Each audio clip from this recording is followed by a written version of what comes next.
Has promised a special comment on FISA and the junior senator from Illinois. The Democratic leadership in the Senate, Republican knuckle-dragging in the same chamber, and the mediocre skills of whoever wrote the final version of the FISA bill have combined to give Senator Barack Obama a second chance to make a first impression. And he damned well better take it. The Senate vote on this tortured and reckless piece of legislation has now been postponed until after the 4th of July break. The Democrats, completing their FISA experience, a collective impression of Homer Simpson falling off a cliff and hitting every bramble and rock on the way down, didn't exactly plan this fortuitous delay. Last week, the vote on their cave-in was imminent. But while arguing over a piece of housing legislation about how many mortgage lenders can dance on the head of a pin, Republicans dithered so long about protecting their constituents, the banks, that the Senate calendar got backed up. This, in turn, gave Senator Majority Leader Harry Reid some time to think. There was one among his group chosen to run for president who had loudly assailed the idea of handing a get-out-of-jail-free card to corporations, who had approached definitional fascism by breaking the law in concert with the Bush administration. But this senator had suddenly realized that to the large group of voters who operate with an information base that would make Cliff's Notes look like the encyclopedia, if in the final vote he stood against FISA, he would hand them a rock with which they could hit him over the head, a rock wrapped up in a piece of paper reading, "Obama voted thing terror stop." Thus, Senator Obama was born your first second chance. Senator Reid was kind enough to help you out by composing an amendment that would keep FISA, which you rightly endorse, but strips out the telecom immunity, which you rightly oppose. It's a protest, a decidedly lame one, but in our daily world of political transactions, voting for the amendment when it has no chance of passing and has been in essence constructed as pure Obama CYA, that is a petty crime. Whether it will do more harm to your premise of new politics than to your credibility as an immunity opponent is for you, Senator, to assess and live with. It would be sweet to have a pure politics-free president, but the last of those retired from office in 1797. And while we've all quoted the farewell address of the father of our nation for 211 years now, nobody seems to want to remember that its point was to urge his children that whatever you do, for God's sake, don't form political parties because someday they will kill you. Anyway, Senator, your problem here is not the backlash about the telecom immunity, and it isn't really about your political fluidity on the FISA bill.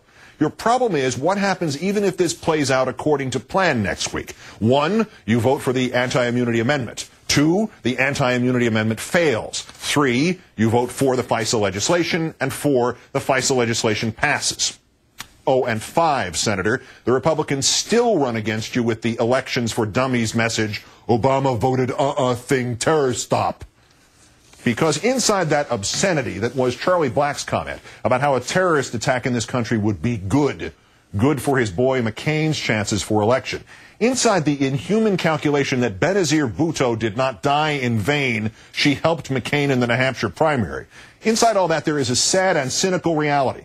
The Republicans can scare some of the people all of the time, and they can scare all of the people some of the time. This is all they are right now.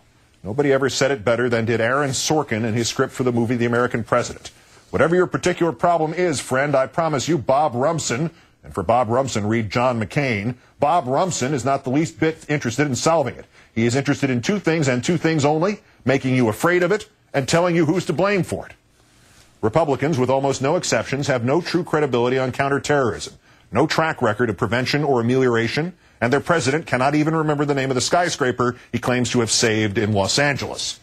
And yet somehow the Republicans have managed to convince the public that it doesn't matter that Mr. Bush had already completed 22% of his first term when he, his administration, and his party failed so catastrophically on 9/11. The president and party who were at fault were magically transformed into the president and party who would never let it happen again. An unjust, repellent, nefarious trick. But politically, rather a neat trick. Senator, the Republicans are going to paint you as soft on terror no matter how you vote on FISA, or how you vote on the telecom immunity amendment, or on the next farm bill. Last week it was Grover Norquist calling you John Kerry with a tan. By November 1st, it'll be Dick Cheney calling you Osama bin Laden with a tan. When you announced your support of the latest FISA bill, with or without the telecom immunity, the Republicans actually raced to get out a press release accusing you of flip-flopping. You shared the exact same position on which they are running their entire campaign, and they criticized you anyway. So, Senator, from their point of view, they think they've got you boxed in. Vote for FISA, and you've contradicted yourself. Vote against FISA, and it's Obama voted thing terror stop. vote for FISA and against immunity and its political expediency, and Democrats soft on terror, and Obama voted on a thing, terror stop.